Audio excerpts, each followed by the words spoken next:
Hi. I just want to clarify that. So we're part of a team that kind of curates, edited and organized NEXTWORDS, and it includes me, Amanda, Robert Merritt, who's in the audience right there, woo, Sophie Reef, and Julia Nowak, who's there as well. Thank you for raising your hand. So just a little bit about NEXTWORDS. It's kind of the showcase of our work at the end of our 2 years of residence at CalArts. And it kind of ends with a huge show at Red Cat, but the whole aim of NEXTWORDS is to kind of engage with the community by hosting shows and events, readings that happen all across LA. So the next one is actually on the 22nd at Visitors Welcome Center, which is in Koreatown. Thank you guys for being here today and to support the readers today. So our first reader is Chelsea Trout. And if you allow me to pull up her bio just a sec. Great. Sorry about that. Chelsea Trout is a writer, esthetician, and tricoteuse hailing from Los Angeles. She writes fiction. Her hobbies include resurrecting long-dead literary genres, watching HBO, and discussing the consequences of fictional political systems. She's watched The Empire Strikes Back 847 times, impressive, and has 16 opinions on it, so don't try her.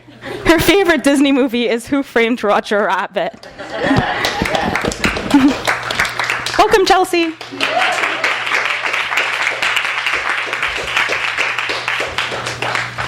Hello. Just making sure that I'm loud enough and that you guys can hear me. What I'll be reading is an excerpt from my experimental epic narrative poem, Black Harvest, subtitled May the Trap Be With You. It has so far borne the working titles of Black Star Wars and Hoodoo Star Wars, and acts as a critique, rewrite, and photo negative of the original Star Wars trilogy. It was inspired by a quote from Juno Diaz, who I was privileged to meet in February. The quote goes, look, without our stories, without the true nature and reality of who we are as people of color, nothing about fanboy or fangirl culture would make sense. What I mean by that is, if it wasn't for race, X-Men doesn't make sense. If it wasn't for the history of breeding human beings in the New World through chattel slavery, Dune doesn't make sense. If it wasn't for the history of colonialism and imperialism, Star Wars doesn't make sense. If it wasn't for the extermination of so many indigenous First Nations, most of what we call science fiction's contact stories doesn't make sense. Without us as the secret sauce, none of this works. And it's about time that we understood that we are the force that holds the Star Wars universe together. We are the prime directive that makes Star Trek possible, yeah. In the Green Lantern Corps, we are the Oath. We are all of these things erased, and yet without us, we are essential. So here begins Black Harvest. Act 1, Binary Sunsets. Scene 1. A cargo freighter, escaping, not quick enough, is where we lay our scene. Our initial players, the crew of the doomed transport, as brave as they are frightened. They aim their guns high, and they'd rather die than be returned. For whatever's waiting for them out there is better than what they've just escaped. Out of the gloom, Captain Shabin sees him first. By his faceplate, even before his famous, acrid, ghostly breaths, the white angles of a grinning skull, the rumors of which number many, that he stole it off a Carentish opponent, separated the poor soul's head from its shoulders, dipped it in tar, and collected the bones, eaten clean by maggots, to wear as a warning to the next one, adorns his face, hidden and unseen. They don't know from where he comes. They don't know what color he is. They only know that he is death, and he has come for them. A princess, garbed in gold, and colorful headscarf pulled over her face and hair as she sends a distress signal, a plea, a command. Whatever works. She puts her trust in a machine, one that knows the stars, one that can act beneath suspicion. Used to see them a lot in the Commonwealth, where officers of every stripe had one, sending genteel messages for tea parties, to send their regards, all things routine and minute. She smiles, one corner all the way on Algique with her queenly mother and consort father, and one corner on the ship where she is sure to be captured. A bittersweet sort of smile. If only the cogs of the Commonwealth knew how easily their tools could be used for rebellion. She sends her missive, turns her chin up, bitter, angry, defiant. She puts on her face, as you will. The face every creature in the rebellion remembers.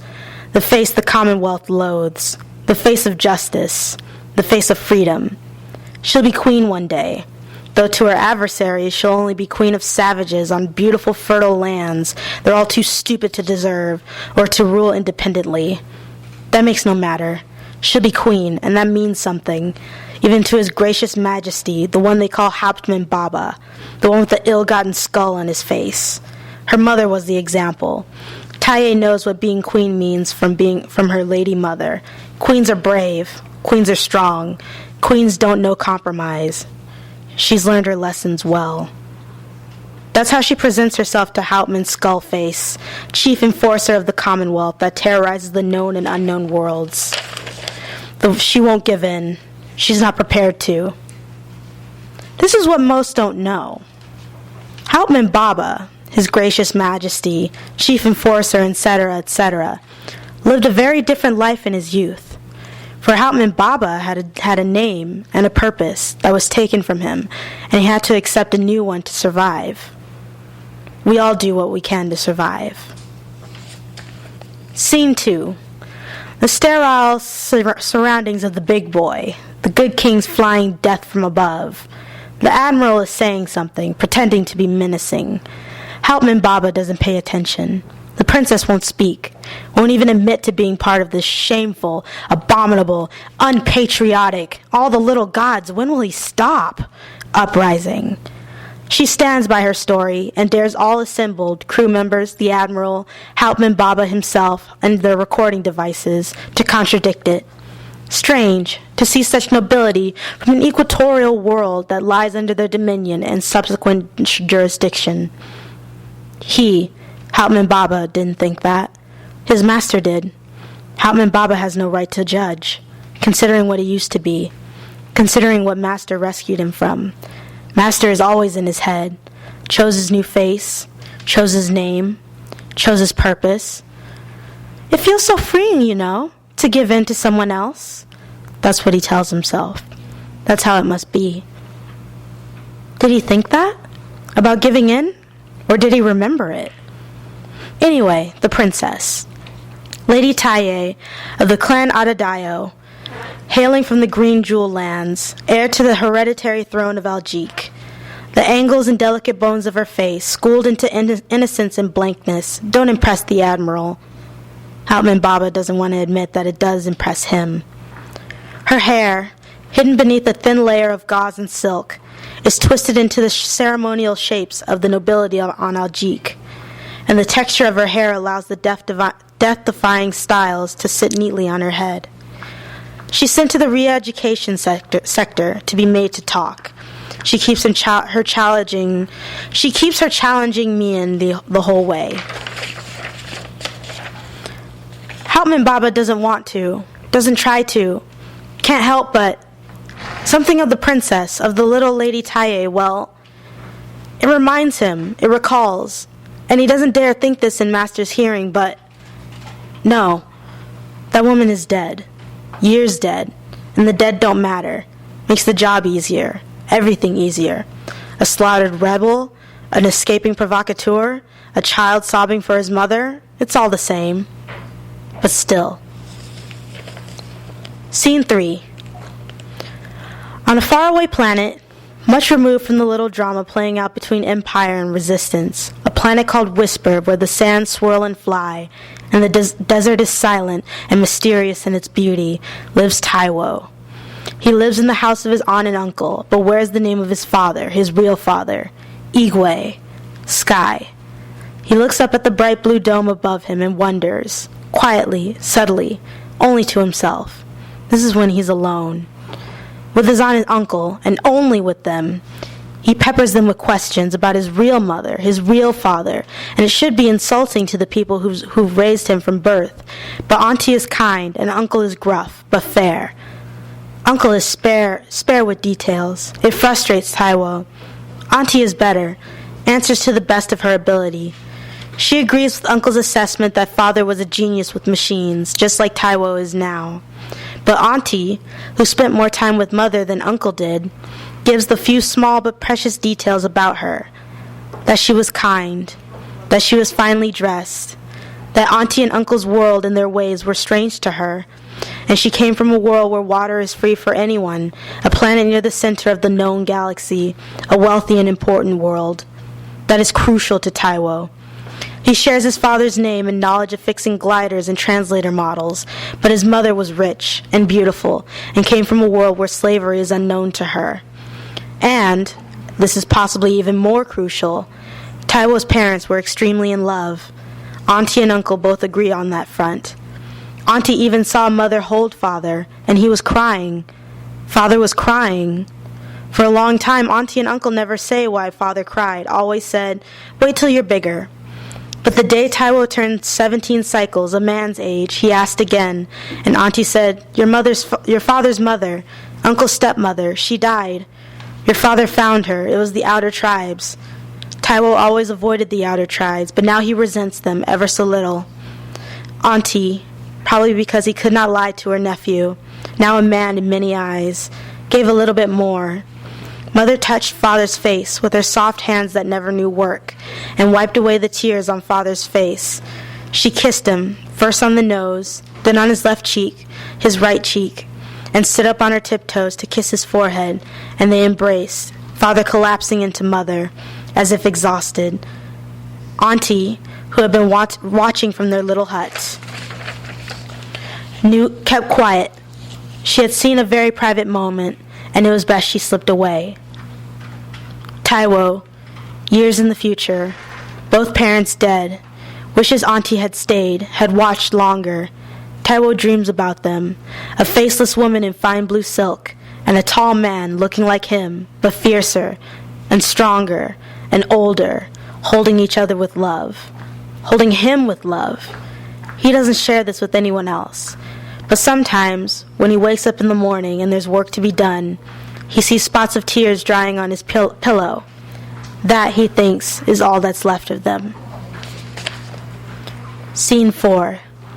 Meanwhile, Oye doesn't like the look of this. Not at all. Uma only beeps in response. Not helpful. Oye has been on this dratted sand planet for several days, longer because of the twin suns. Days last 34 imperial hours, and Uma keeps blathering about his mission and how he knows where to go, which is so annoying and so impossible that Oye wishes he was never programmed to understand beep speak. Uma keeps going on, deeper into the sand. Oye knows it's a bad idea, but he doesn't want to be alone, so he goes along with him, complaining the whole way. They get captured by scavengers. Oye knew that would happen.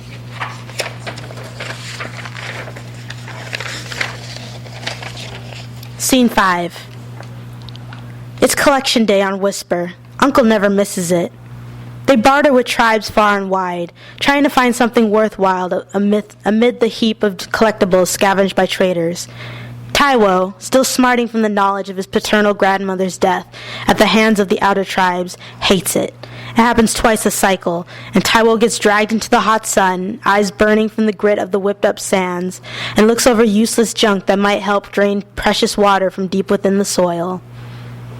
Uncle calls out from the other side of the giant dune dweller, trading coin for parts. Taiwo, keep steady. They have machines. They work, too. Taiwo ducks his face so Uncle doesn't see him roll his eyes. Taiwo doesn't want to admit it, because to admit it is to put on airs. And putting on airs on Whisper, where gang lords and criminal royalty abound, is to hang a noose around your neck. But Taiwo was born of a wealthy woman who loved her husband, who chose him for love. And the fact that Taiwo has to barter with murders, well, it stings. His mother is dead, and his aunt and uncle are all he has left. But it still stings. Anyway, Taiwo dutifully looks at the machines his uncle points out. One is a translator model. This one's quick to remind them, in a strident voice and an inner-worlder accent, of this fact. Taiwo's already sick of him. The other is a nondescript cube model, only knows beep speak, which Taiwo taught himself to understand. They're selling for a good, if a bit steep, price. Taiwo and his uncle walk away with them, and the beeper, quite literally, falls apart. Uncle berates the tribird furiously, asking him who exactly is he trying to kid here. Taiwo ignores the argument for the most part. Look here, I'm no sad sack ignorant charity case. I'll have you know I'm 6 generations removed from slavery. I know of which I speak. But his eyes catch onto a similar cube, beeping slowly and quietly to itself. It looks like the type that pilots use to calculate parameters and cover and defensive tactics. Taiwo has always wanted to fly, partly so he can leave, but also partly because it all seems so glamorous, so refined. A pilot for the Commonwealth with a uniform and a generous salary, catching everyone's eye with jealousy, awe, and respect. Taiwo could get used to that. He touches the cube's eye dome, and it wakes up, its eye sensor looking him over. He boops just one sentence in beep speak. Please, I need the man they call Mifune. Well, that settles it. Taiwo hollers at his uncle to look at this machine, and Uncle, the purple in his face lightening to a mere burnt red, says hotly that he'll take the other model for a discount. The triber accepts. Taiwo, however, has a plan, and a mystery to solve. Of all the cube models in all the worlds of all times, what would this one have to do with Daichi Mifune, reclusive neighbor, rumored witch doctor, and noted village weirdo? The cube model, who turns out to be named Uma, beeps happily at his side. And that's it for now.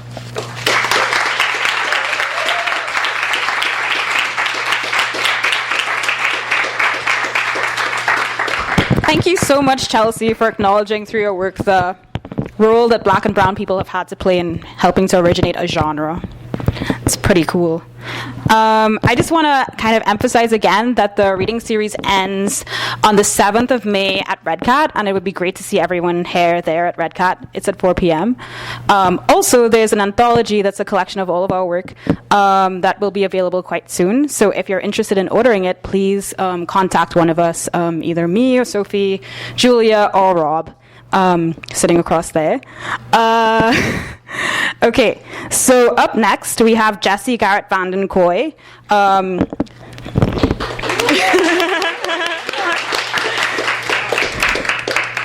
Garrett VanDenKooy is a composer, graphic designer, computer technician, also a student council president, manager of the radio station, etc., at CalArts. Kind of a long list of amazing things.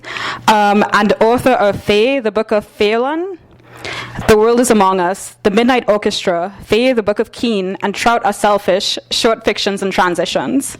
Thank you, Jessie. Welcome up. Thanks, Amanda. And thank you, Chelsea. It was phenomenal. Just, so good. So this is, as Amanda mentioned, my thesis is a collection of short stories called Trout Are Selfish, which is true, short fictions and transitions. And this story is called The Garden in Toko Valley. The board was upset, but the board was also full of dying old men, and the world was full of dying young men. I was hopeful, but not convinced that the meeting I was about to leave the country for would save my business. Certainly the board saw it as some Hail Mary plea to an investor who would probably back out like all the others. But I was going to be staying at the later resort in Toko Valley, which made my staff a little jealous. If the business was about to implode, at least I would get a spa pass out of it. Smog filled my lungs as I stepped from the car, my lungs heavy the whole way into the main clinic. My assistant looked up from her desk and hailed me over. Mr. Vault, I have your schedule cleared out for the next 4 days. Here are your boarding passes. Also, Mr. Orson is waiting for you in your office. I told her to tell Orson that he was in charge until I got back. I tucked the boarding passes in my coat, eyeing my closed office door where Orson would surely be ready to ambush me. He really wanted to talk to you. Orson was my vice president and CFO, as well as my best friend. It didn't matter either way. There wasn't anything to discuss until the end of the trip. All business would be pointless until I secured the institutional support of one Dr. Rebecca Abra. I held my breath and left the clinic, glancing at the aluminum letters spelling out my name on the building and wondered if they would still be there when I returned. I went home and smoked a cigarette, which was probably insensitive, all things considered, but I figured if I had a plastic lung, I may as well hit it hard. I was going to turn on the news, but the weather was on. The weather was always on. The weather was the news, and when it wasn't, sickness was, and then they'd attribute it to the weather. And on it went, hours of nighttime newscasters hopelessly and frantically trying to pick out some shred of originality around the subject, never really letting the world come to terms with the situation. Orson left a voicemail. "Vault, you asshole, call me back. What, you think because we're a month from shutting down there isn't any work to do? Well, let me tell you," I could hear Stephanie trying to wrench the phone out of his hands, Orson's muffled shouting. "They're taking a fucking vacation in the middle of, back off, I'm getting a cold breath down my neck from the board and a hot stick up my ass from the staff. Now I'm supposed to tell them that the goddamn CEO is..." I closed the phone and slipped it into my pocket.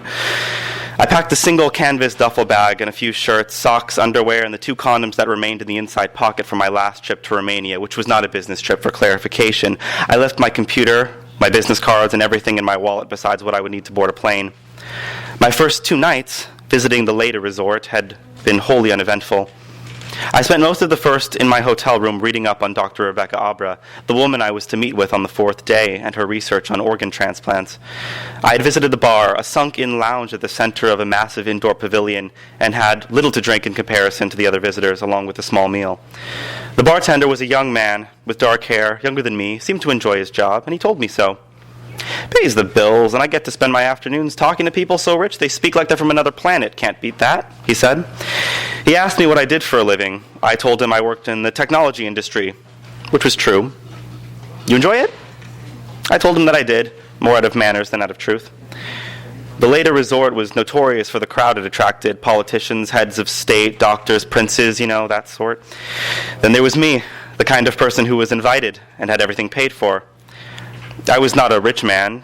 Mild success had come my way and respect in my field, but not much material wealth, not of this sort. The striking thing about the people I saw there was the health. People moved briskly, breathed without difficulty, and seemed ageless. Money buys health too, I suppose. I pulled out my inhaler with a bit of shame and waited until arriving at my room to take any medication, antibiotics for one cause, hormones for another. I walked around the sides of the pavilion where curving corridors of aluminum pillars and potted plants and skylights gave the impression of being both indoors and out. Not many guests I passed were stopping to look at the scenery, which was perhaps an indication of success of the designer. It was not a place to bask in architecture, though it was an architectural marvel as far as I was concerned. It was a place for business, to be conducted in absolute comfort. I wouldn't call it a place of excess, but as I took in the structure and details of the resort, I became vividly aware of how poor I was, at least in this context. Like a tourist pretending to inhabit a space they have no business in, mostly in the eyes of those that do. I wondered if Dr. Abra was the kind of person who had business conducted here often, if she was the type who belonged at a place like this. I knew how to interact with the super rich. My former investors often were, though I doubt any of them have been to the later resort. I kept telling myself that it was all for the best, that the next phase in my career was about to begin. I was confident in this collaboration. 3 men were huddled together in a lobby when I made my way back. They stood close, facing each other, and each was talking on their cell phones. It reminded me of how penguins huddle together, them in their tieless dark suits and white-collared shirts. It made me laugh a little until one of the men looked up at me and I averted my eyes, trying to conceal the grin on my face. To my dismay, he tapped his phone, inserted it into his breast pocket, and began walking toward me. The man had dark sunglasses. Maybe I wasn't paying much attention. He said my name, which surprised me. Even if he had worked for Dr. Abra and was waiting for me, I hadn't introduced myself to anyone other than the bartender. And then I remembered that photos were easy to come by these days. My face was attached to a few engineering and medical articles on the web, and that's just the easy way, the free way. I expected the man to tell me that Dr. Abra had canceled our meeting, which upset my stomach a little, that she had decided my services weren't needed, my invitation to collaborate no longer of value, that I would have to settle for working with the second best expert on organ transplants. I half considered walking away before he could tell me and show up at Abra's door anyway. I just needed a chance to talk to her, to sell myself. People usually liked me when they got to know me, if I was perhaps underwhelming on paper. Of course, I wasn't underwhelming on paper. I was as much of an expert as she, in some ways. "You're the printer," the man said. I nodded. I observed him staring at the shape of my slacks, then at my chest, then back down. I assured him that yes, it was real. He had almost gesturally removed his phone from his jacket, tapped it and put it to his ear, then walked off to join the Penguin cell phone huddle for another 20 seconds or so before they all simultaneously ended their calls and walked out of the resort together. Yeah, they come in from time to time, the bartender told me that evening. They might work for Rebecca Abra. She's on the board of the resort. I think they check in for her. Or maybe they just come to look intimidating. They're around more often when Mr. Alice comes to visit. He built the place. They might work for him. They might not work for anybody. Everyone works for somebody, I thought. I told him about the exchange earlier that day, and he laughed when I mentioned that they looked like penguins. He had a nice laugh, and I could tell he knew exactly what I was talking about. "So you're a printer?" he asked, putting a tall drink in front of me that I had not ordered but enjoyed and would not pay for that night. "Thought you said you worked in technology." I explained that I was an engineer, that my name was James Zoe Vault, and that my friends and my research team called me Zoe out of habit, and that my team worked on 3D printing, that we printed organs used as prosthetics for patients and those looking to extend their lifespans, ones who could afford a heart that would never stop beating or an inner ear that would never deteriorate. Told him we were weeks from shutting down. "Sounds like you're making mechanical people, like in the movies, but I guess these days we need all the help we can get. Not that any of that's so far-fetched now." He poured me another drink and refused to take my tip when I offered it. "Do a lot of people get behind that, the whole fake organ thing, I mean?" I shrugged. It was true that for every adopter of synthetic organs, there was another just as adverse to an inorganic body. And while I'm against stereotypes, the fact was that the vast majority of these folks were closed-minded religious bigots who would reject a fake organ that would save their lives just as quickly as they would reject a fake man who affected their lives in no way, but now we're getting personal. So they would go to people like Rebecca Abra and get a real kidney, one that would wither and die just as fast as the last, if you had the privilege of finding one. But there are no wait lists for donors where you're in the circles of doctors, people like Dr. Abra, or for that matter, anyone who does business at the later resort. She was an ally I needed to have, someone revered in the medical community, a household name if you follow modern medicine or just watch the news. I had seen her in an interview once when I was in Berlin trying to get a small clinic off the ground for victims of terrorist bombings in the area who had lost limbs or motor skills. She spoke with charisma and charm and authority, the inflections of her speech carrying the host and audience with her on a conversational campaign. The public adored her. It wasn't just tabloids and medical community newsletters that confirmed this. It was the blogs and chatter going on about the web internationally. She had advocated for several world governments to make organ donor registration mandatory. Nobody was quite sure how she did it, but when I saw her speak, it was clear that she knew how to sell an opinion, probably just as well as she knew how to transplant a brain, which she had done. The world's first successful brain transplant had put her into the public eye.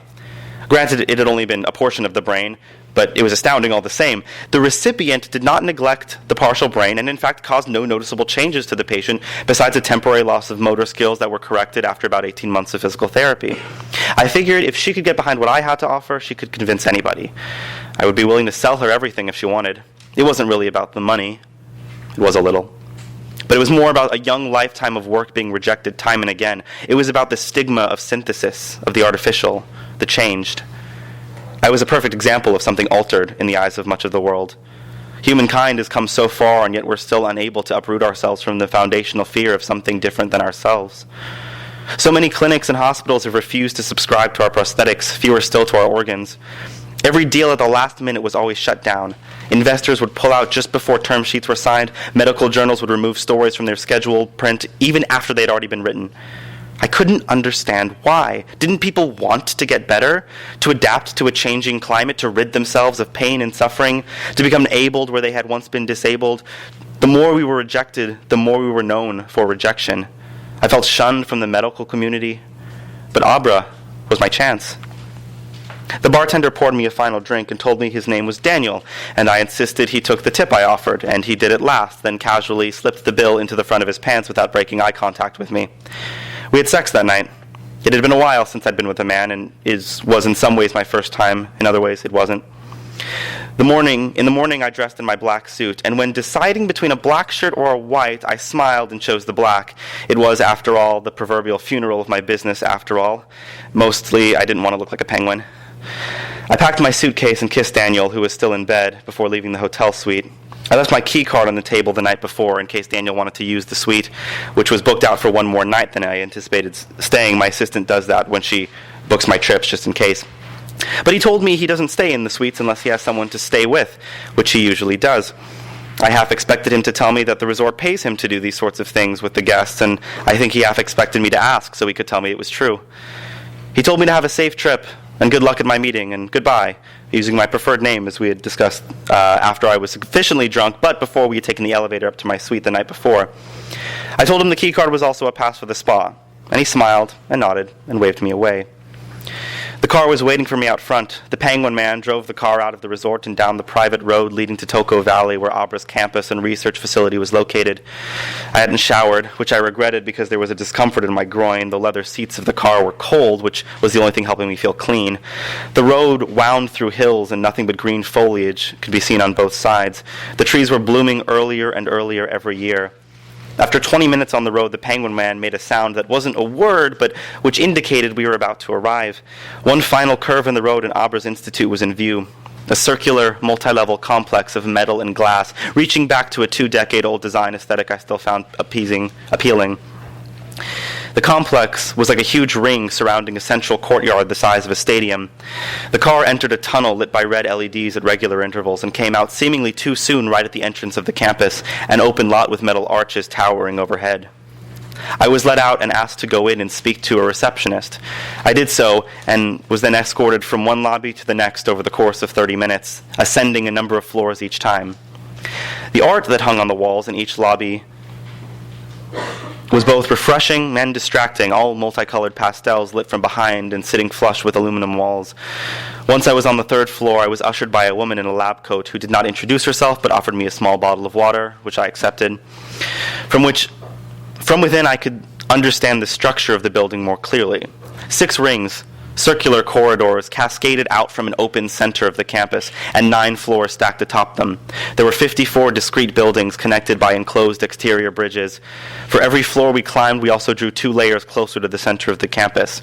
The higher and deeper we went, the fewer windows were present, and there was more backlit art on the walls, more tracks of lighting on the floors.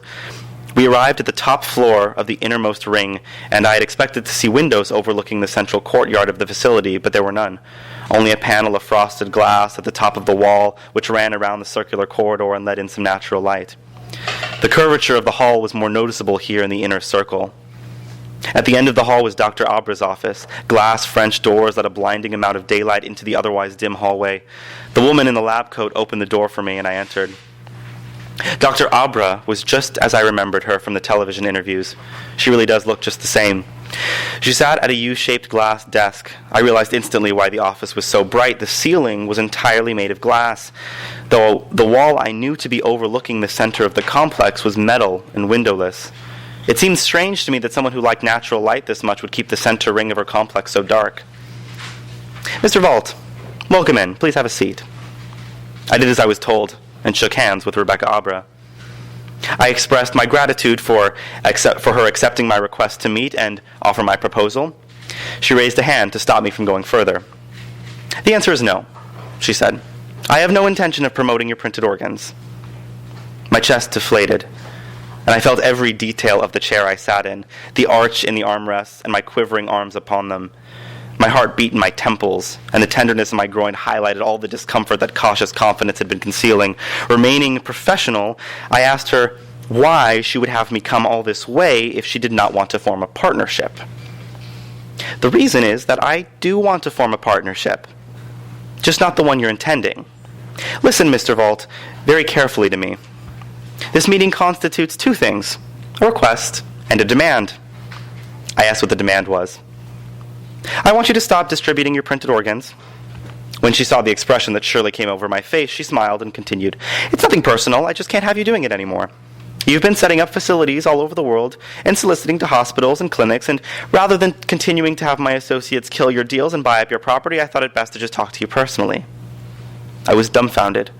6 years of trying to build an infrastructure in which my organs could be accessible and affordable to healthcare providers, governments, private hospitals, and clinics had ended in a fruitless hemorrhaging of resources. "Dr. Abra," I said, mouth dry. I took a sip of water. "I don't understand. I know you came here seeking my help as a last resort for your effort, and I'm sorry to have to be the one both denying your request and funding your collapse simultaneously, but I think we can come to an agreement.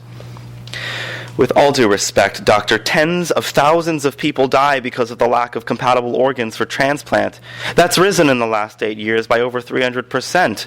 The way people take care of their bodies is different than it used to be. The climate alone makes up... I stopped when her eyes told me the information was irrelevant. I wasn't telling her anything she didn't already know. I attempted a different approach. Now, hear me out, I said, shifting tone. You've made leaps and bounds with advocating for mandatory organ donor registration, but that just doesn't cut it. Those organs may fail anyway. There's a huge spread of infectious disease because of the escalated need for transplants. Pretty soon there won't be anything left. I'm trying to create a solution here. I understand, Mr. Vault. But let me address a few things you've said. First of all, no country on earth has mandatory organ donor registration. Not one. I hesitated. It was impossible. There had been a massive export of donated organs from 6 countries. It had resulted in a booming economy for those nations and allowed for the rest of the world to keep up with the deterioration of health internationally. I had personally been to Germany, where people told me about how they were forced to register as organ donors. Abra dismissively rubbed the corner of her eye. They filled out the paperwork, yes, but we don't use those organs. As you say, there are too many risks, the spread of infectious disease being the least of them. We get the organs here, you see. The countries that have instituted those policies don't actually use donations from their dead citizens. It just accounts for the boom in available organs and the vast reduction of those on waitlists for donors. It allows the public to believe that their leaders are supporting a worldwide effort, and it costs them very little to maintain that illusion. We do a good thing here, Mr. Vault, Dr. Abra said, as sweetly as she did deliberately. And you need to stop trying to solve problems that don't exist. I stood so quickly that the chair I sat in fell backward. How can you possibly say there isn't a problem? She frowned then. Don't get so upset, Mr. Vault. I'm not your enemy here. Not my enemy. You've gone out of your way to wreck every effort I've made for the better half of my career. You do good work too, Mr. Vault. I watched you when you first came on the scene. It's great what you do for people. In fact...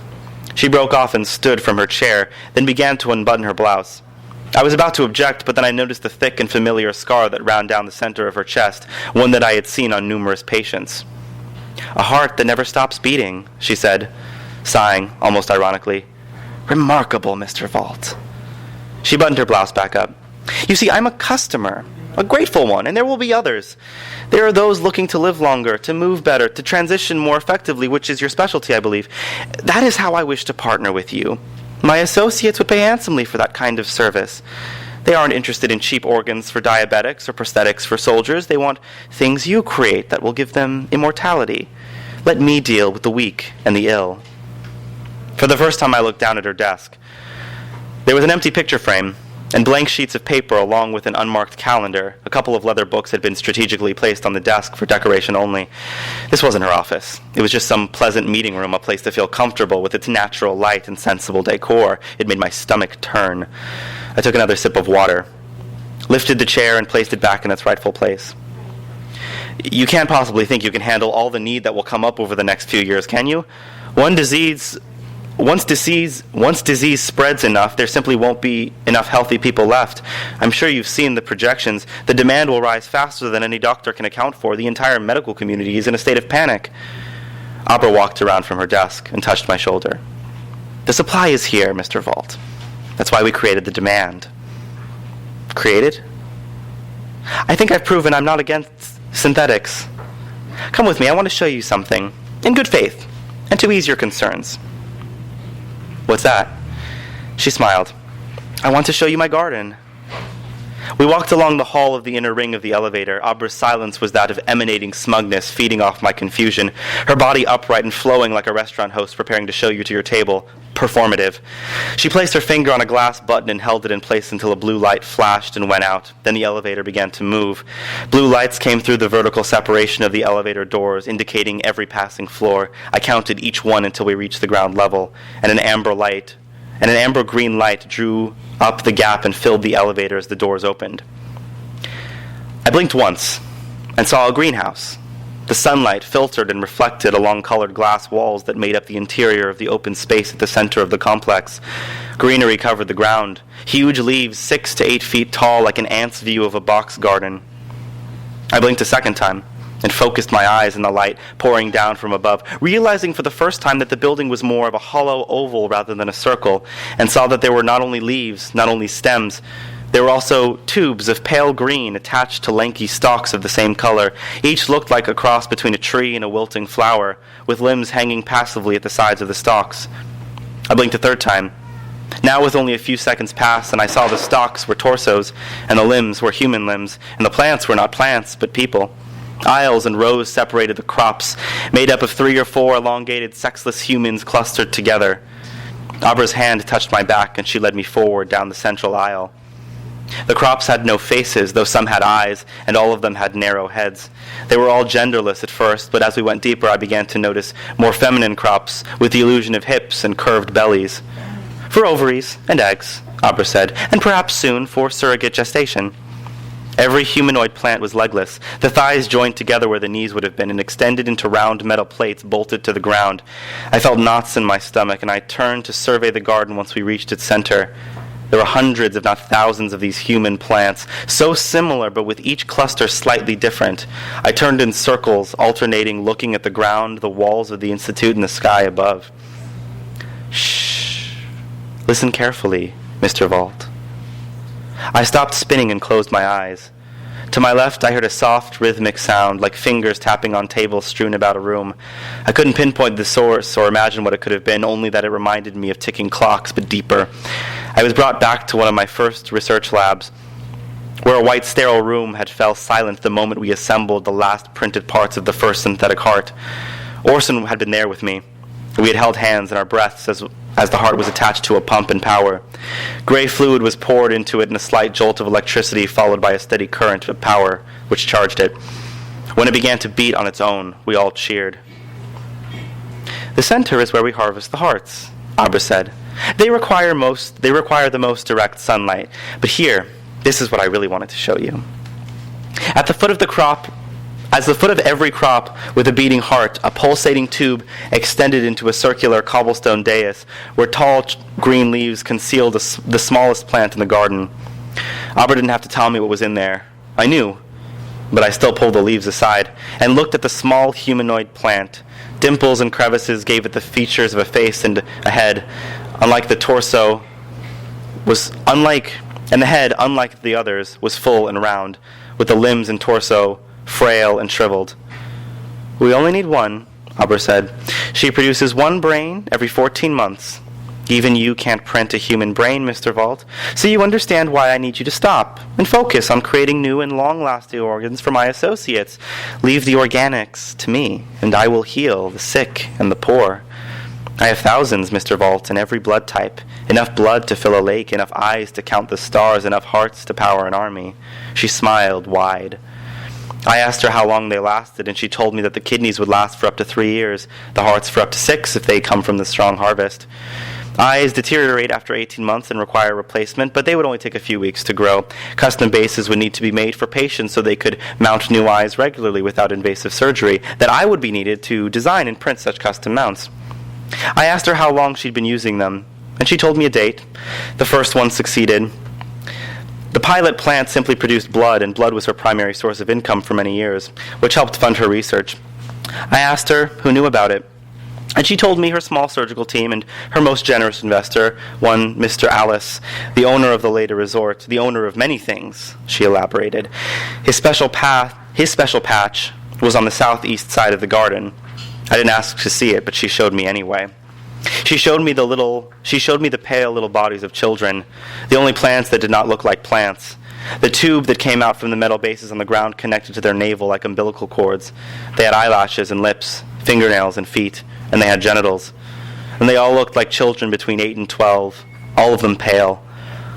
When Mr. Alice has them harvested, she explained, they get a little more color. It happens when they begin to eat normal food. He's a good man, Mr. Alice. He's the reason you're here, after all. I asked why. not with my mouth, which was dry and quivering, but with my eyes.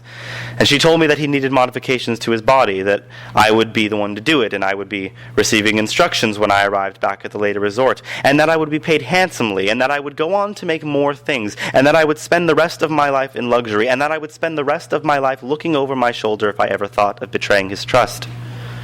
"One commission from Mr. Alice," Abra said, hailing me back to the elevator, "is worth the wealth described of only in fantasy stories." I drank the glass of water that I was offered upon my return to the later resort, trying to subdue the nausea, thinking about things that were plain in an attempt to cleanse my mental palate, but I kept thinking of having sex with Daniel in my hotel room the night before, and how disgusting I found it presently, the organicism of it. I supposed I would never look at people the same way again, sexually or otherwise. I often found myself in sexual situations on these trips, but I also often found myself having a glass of water, or tipping a doorman, or riding in a car, or getting surprised by a response, and then the sexual encounter makes sense because it's as simple, repetitive, and mundane as the glass of water. But the sex made me want to vomit. Everything made me want to vomit. Everything. As the cars passed by, picking up and dropping off the patrons at the later resort, I thought about laying down in front of the tires of one of the limousines and letting it crush my head so that neither my team nor Dr. Abra's would be able to rescue me.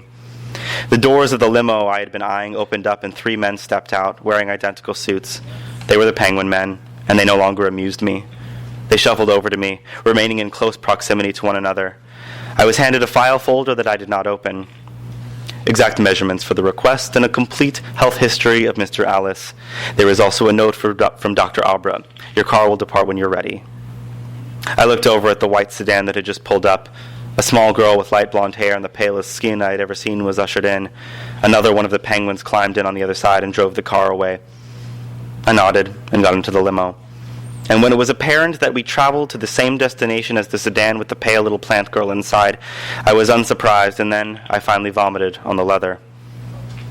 I sent a brief but detailed email to Orson, and then ignored his many calls that came in.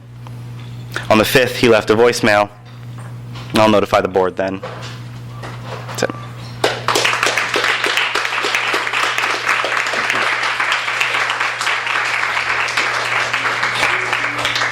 Thank you so much, Jesse. It's been a real honor seeing that being workshopped, evolve from the day that you workshopped it to the day that you've perfected it. Okay, so up next we have Leann Lowe. Leann Lowe is a young adult, new adult fiction writer from Fresno, California, raised by her mom and grandma, with a BA in English, Communication and Classics from Fresno Pacific University. She's also Ravenclaw, #Ravenclaw, which is kind of cool because I see that Chelsea's kind of out with her Time Turner necklace. So let's hear it for Leann.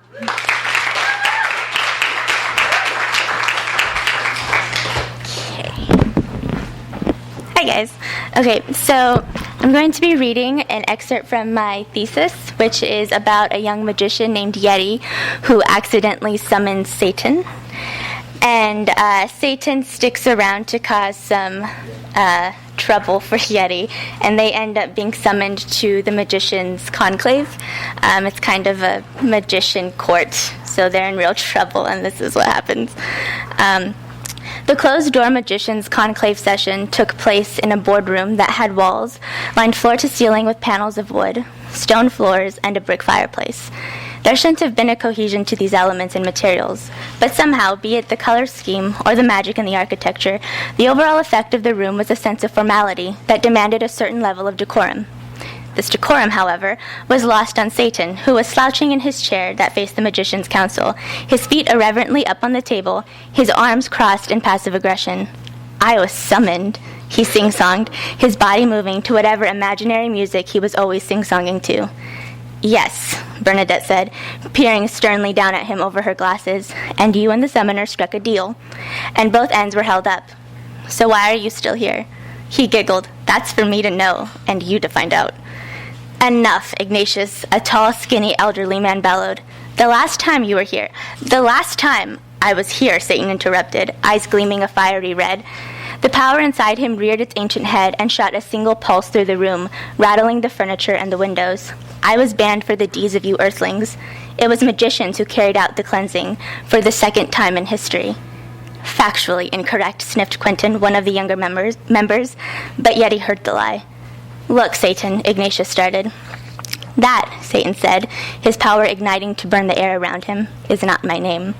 Yeti was mesmerized by the near-translucent flames surrounding Satan. He was sitting up now, his full attention on every one of the magicians in front of him.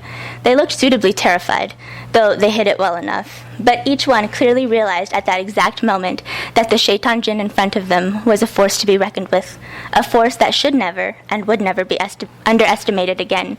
Yeti, though, was too preoccupied with the fire around him. It was beautiful. She wanted to scoop it up in her hands and play with it. Yeti, Raven scolded, get back here. Yeti looked back at her, not even realizing she had gotten up. She sat back down and muttered, sorry. Satan looked back at her, a charmingly smug smile dancing across his lips. What, Bernadette sighed, is your name then? Satan's smile was slow and dangerous. You don't get to know my name. You magicians have called me Satan, Iblis, Hades, Dagon. He spat out each name. For now, you may call me Samil Leviathan, the name I will be registering at UCFI with. The silence after that hung heavy, a weight on everyone, particularly Yeti. Why would he go through all of this trouble just to go to school? I'm interested, Samil continued, in what you magicians have been doing. Just magicians? Ignatius asked. What about humans? And halflings? Satan's eyes gleamed. Of course. I'm interested in humans. Yeti's breath came in small anxiety-driven bursts. There was something about the way he said humans that told her he meant far more than what everyone in the room thought. If by humans, he continued, you mean all sentient, sapient beings. What do you mean? Bernadette asked suspiciously. When the Creator made the world, he explained, he made jinn out of smoke and fire, magicians out of earth, angels out of light, and shades out of darkness. Yes, and, Quentin said, rolling his eyes, non-responsives, as you call them, are magicians who are unwilling to work a little harder and longer to master magic. The Creator didn't create humans out of mud. He created magicians. So what does human refer to? Yeti asked, forgetting where they were. Samil threw her another charmingly devious smile. It refers to the 4 sapient creatures of God, which would also refer to halflings, since they are the offspring of the sapient creatures of God. He turned back to the Magician's Council and slithered over to stand in front of them. How does that feel, to be in the same category of life as me? We aren't, Quentin sputtered. Oh, Samil said quietly, but we are. While the Magician's Council decided his fate in the back room, Satan hadn't moved from his seat in the front. He stayed in the defendant's seat, his legs up on the desk, his hands behind his neck, scanning the crowd of community representatives with a cocky smirk on his face. The only break in his performance was to get up, winking at Yeti, to sit down next to her and snuggle up to her. The Magician's Council, after an hour of deliberation, filed back out and took a seat. Except Bernadette. She remained standing and took out her spectacles from the right pocket of her black robe.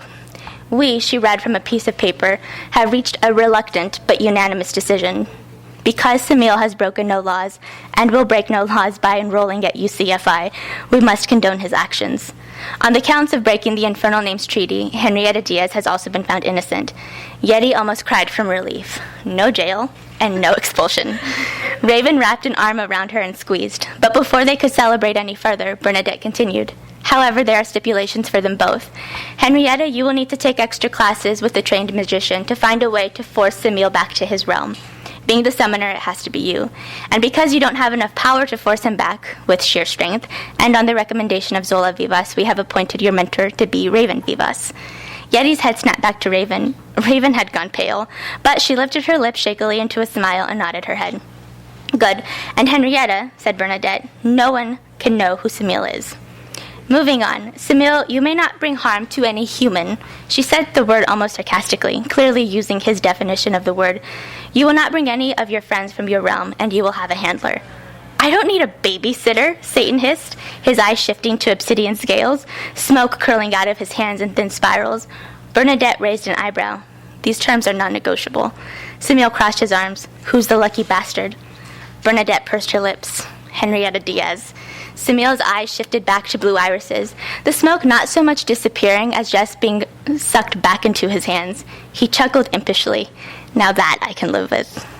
Once the meeting was adjourned and Yeti and Raven had set up a time to discuss what mentorship might look like, she fled to the nearest exit, only to come face to face with her godforsaken punishment. Not now, Satan. My name's Semil, he grumped. So beyond the capable of anything even close to patience or empathy, or even basic kindness, Yeti growled. And what are you going to do about it? What else could you possibly do?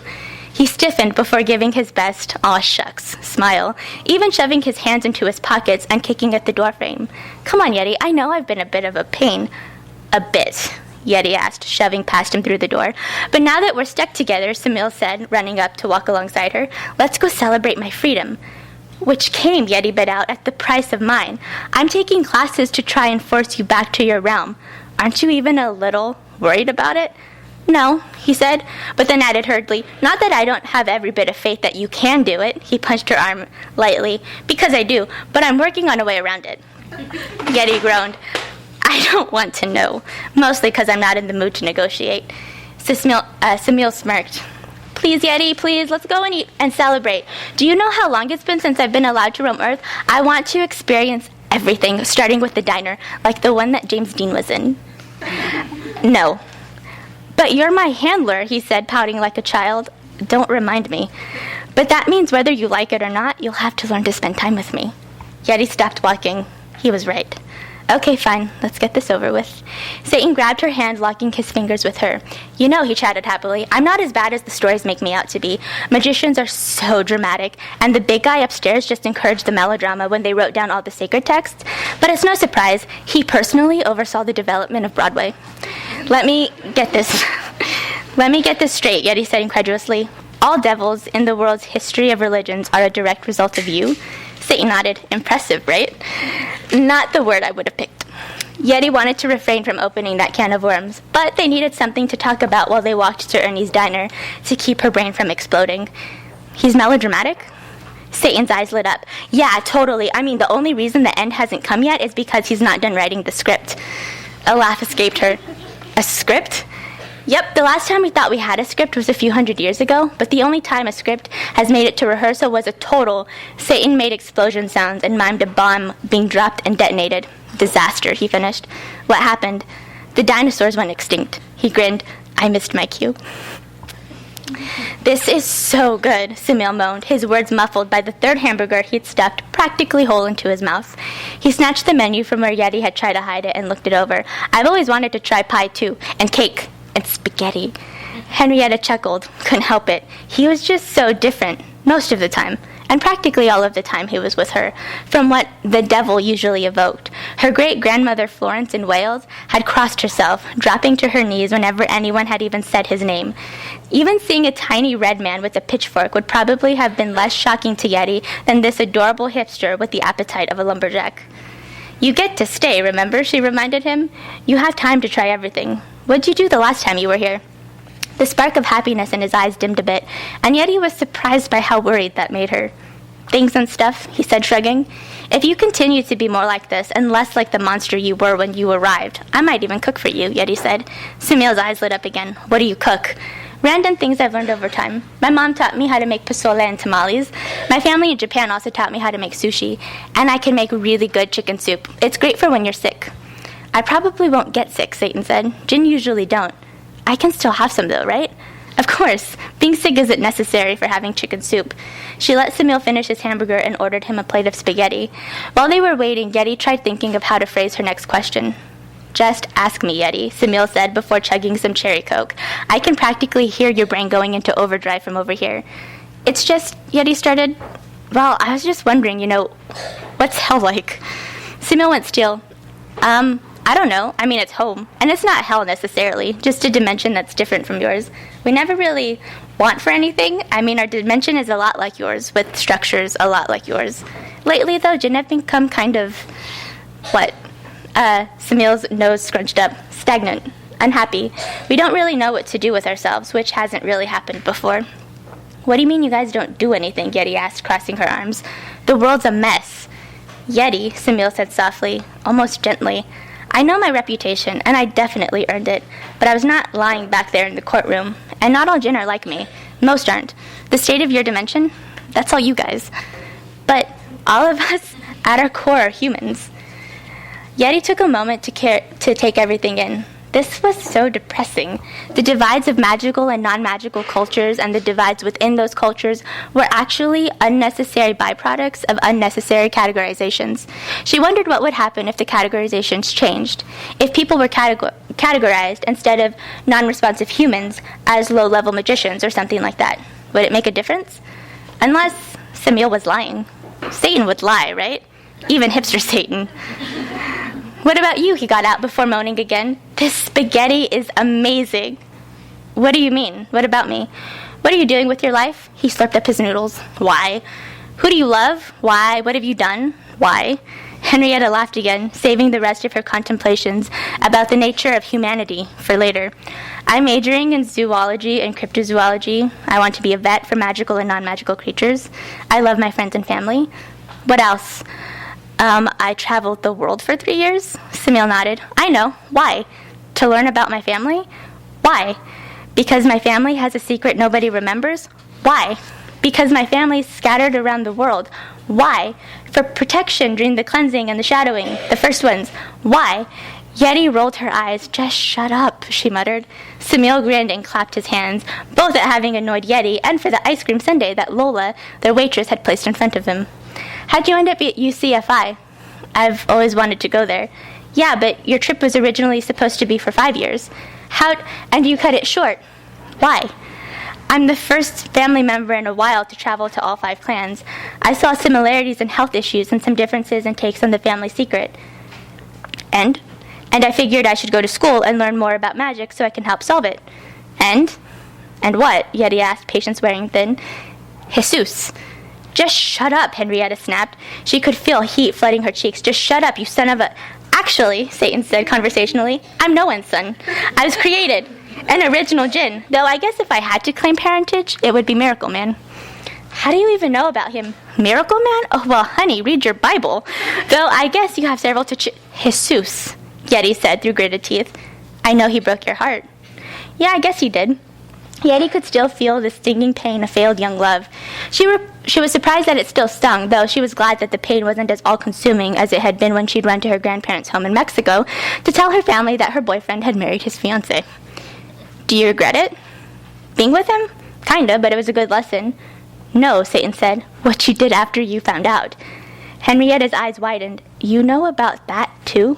Satan nodded, waiting for her to confess. Okay, Yeti sighed. I tattooed, lying, cheating bastard on his ass. She paused, searching within herself for some remorse. She found none. It's magical. It'll only ever show up if he cheats again, she said. Satan at least had the decency to not look smug. But then he surprised her. Don't worry, sweetheart, he drawled. The bastard deserved worse. Yeti stared at him, stunned beyond all reason. What, you don't agree? Okay, that's fine, Satan said, continuing to eat a sundae.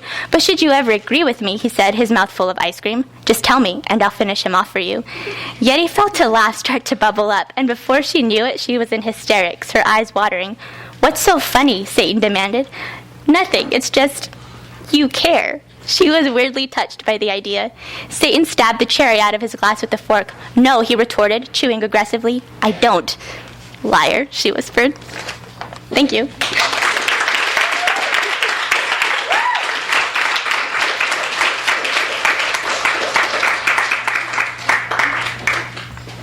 Thank you so much, Leann. I feel like there's no better way to celebrate Easter weekend than hearing a story about lovable Satan. Also, just reminding everyone that there are refreshments right here if anyone wants to partake. Okay, so up next, our final reader is Erik Alessandro Mondrian. Is a writer, artist, and scholar who makes work about place, belonging, love, longing, and madness. He holds an MA in Mass Communication and Media Studies from San Diego State University, focusing on virtual worlds as new media, and will be graduating this year from CalArts with an Interschool MFA in VoiceArts and Creative Writing, and a supplemental concentration in Integrated Media. He lives wherever the dreams take him. Let's hear it for Erik. Thank you all for coming out tonight. I have a few different pieces actually to read. The first one, so the first 4 of them will actually be in the anthology, the NEXTWORDS anthology. That Amanda, when is that actually coming out? It'll be for sale at the Red Cat soon. Okay. But the first few are in the anthology, and then there are a couple others that are not. But the first piece actually is called Home, and it actually came about from a class with Tisa Bryant a few years ago, and on hybrid forms and investigating the question of where do you come from. So this is the first piece from the anthology called Home. Okay. In a bad place. They gave me a map, all cookie-cutter shapes that fit together like a poorly designed jigsaw puzzle, and demanded that I show them where I lived. Where was home, they wanted to know, as if that were actually a question you could ask someone without irony. Curious despite the circumstances, I wondered aloud whether the map was to scale.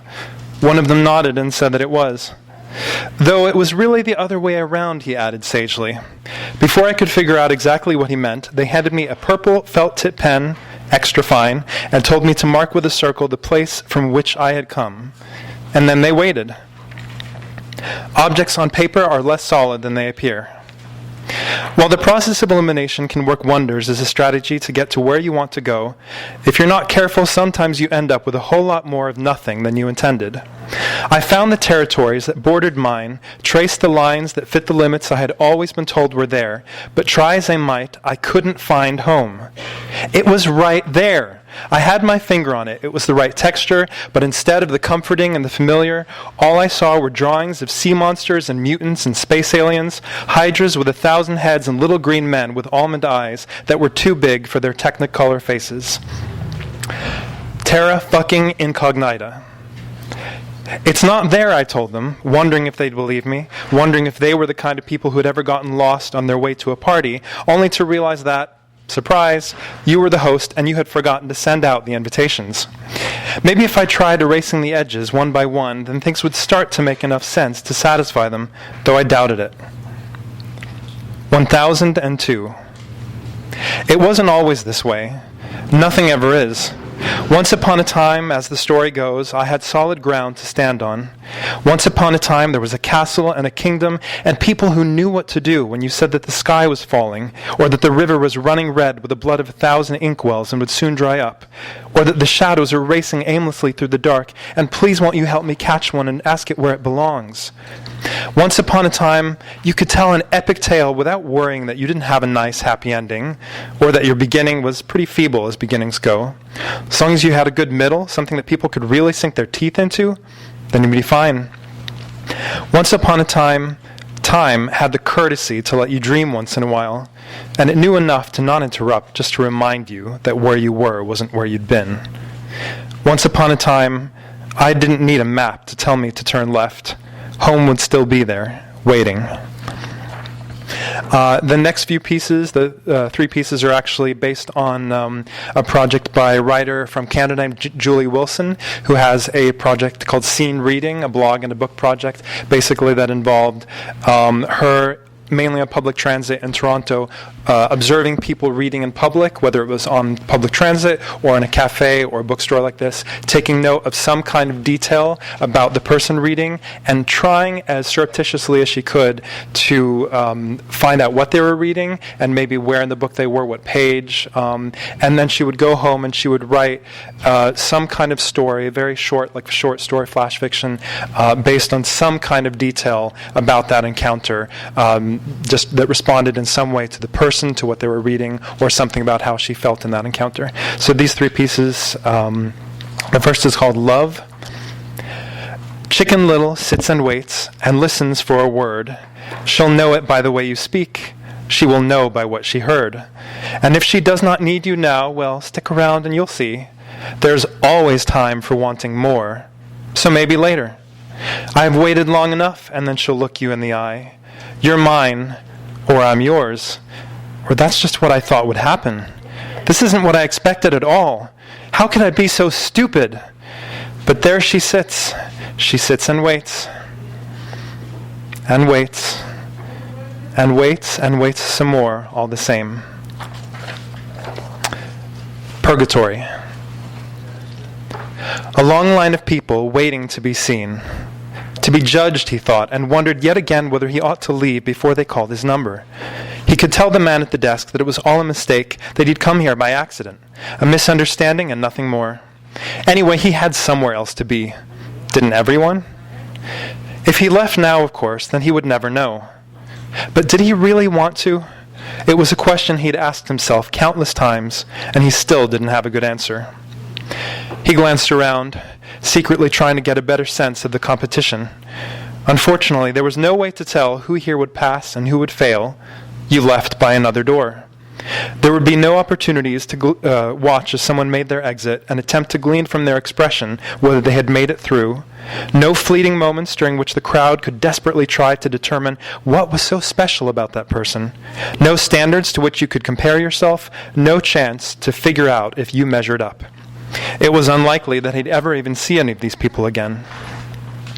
The numbers ticked up steadily, growing higher and more foreboding as the line of hopefuls oozed slowly onward. Sneaking a look over his shoulder, he saw the man at the desk staring back at him, one eyebrow arching up and a smile on the man's lips. He wasn't sure what that meant. Next!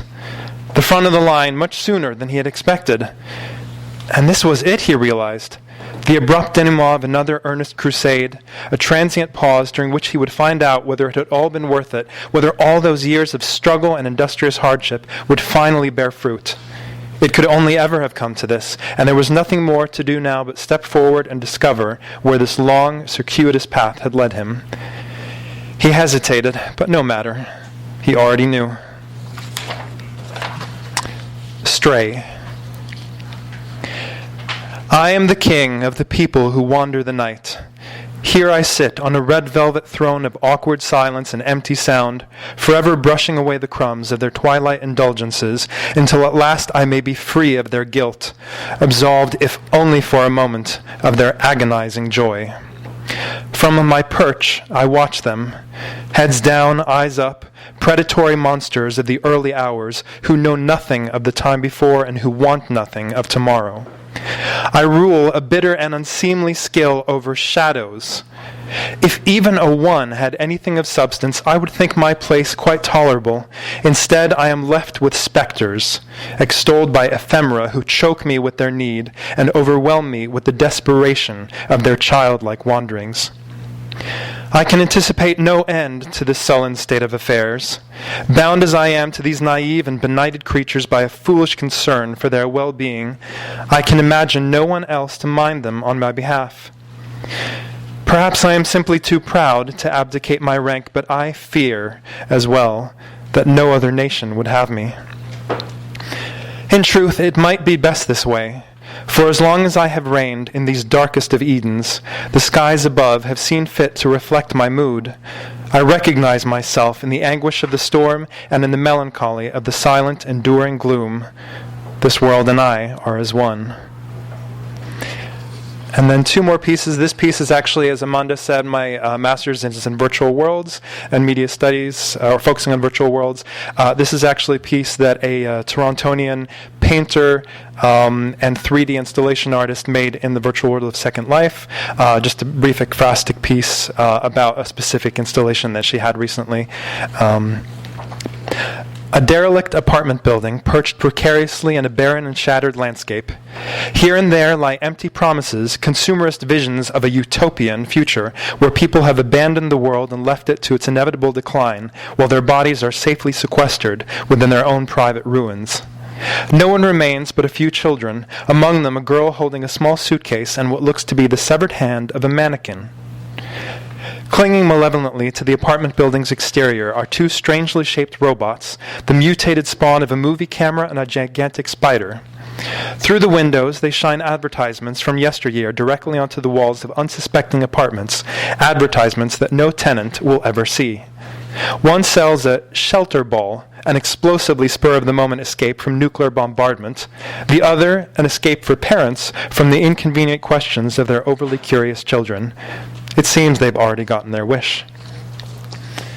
And then the final piece is actually a piece that I wrote in Douglas Kearney is here, or was here? There you go.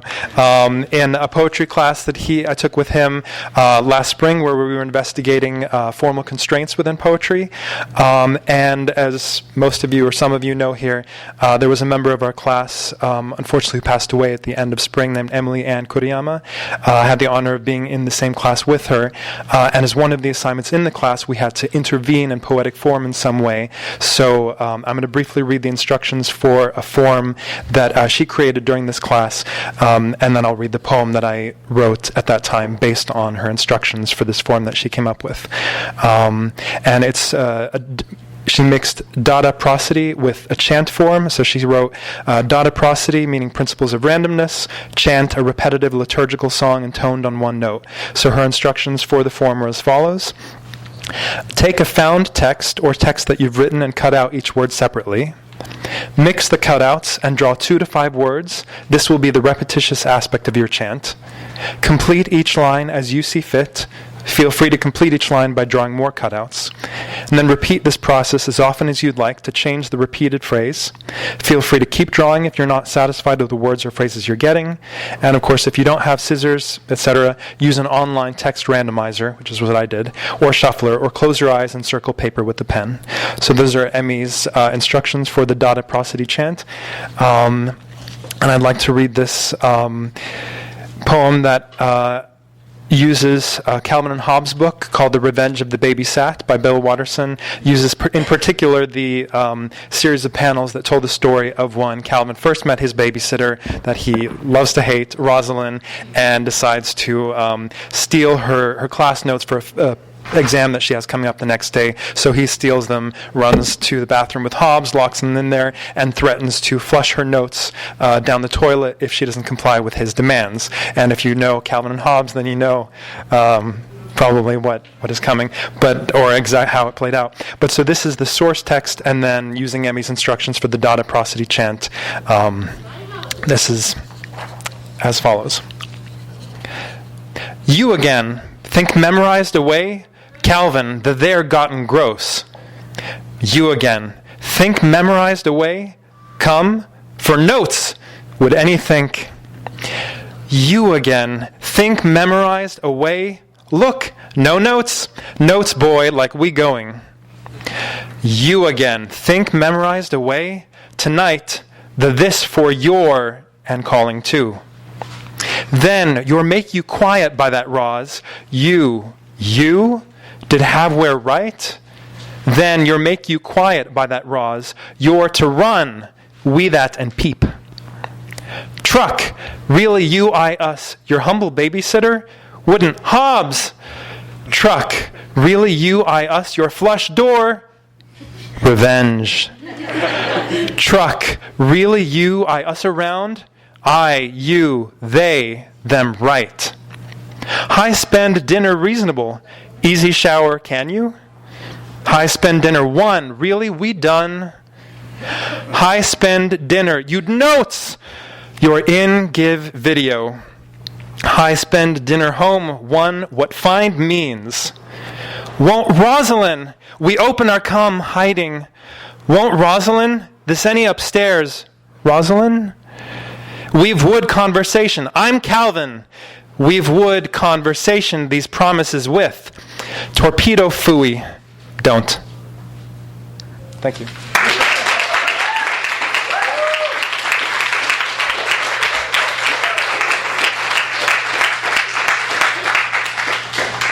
Thank you so much, Erik. I feel like your writing really expresses or captures the true nature of our program, which kind of encourages experimentation with and play with different genres. Thank you also for acknowledging Emmy, who our anthology is dedicated to. So that kind of concludes our series tonight, or at least one event that's part of our series. The next one is on the 22nd. It's at Visitor Welcome Center in Koreatown at 5 p.m. Sorry about that.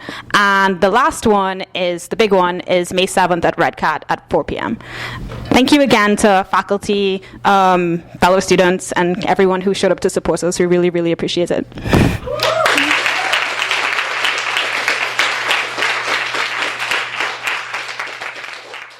You've been listening to the Skylight Books author reading series.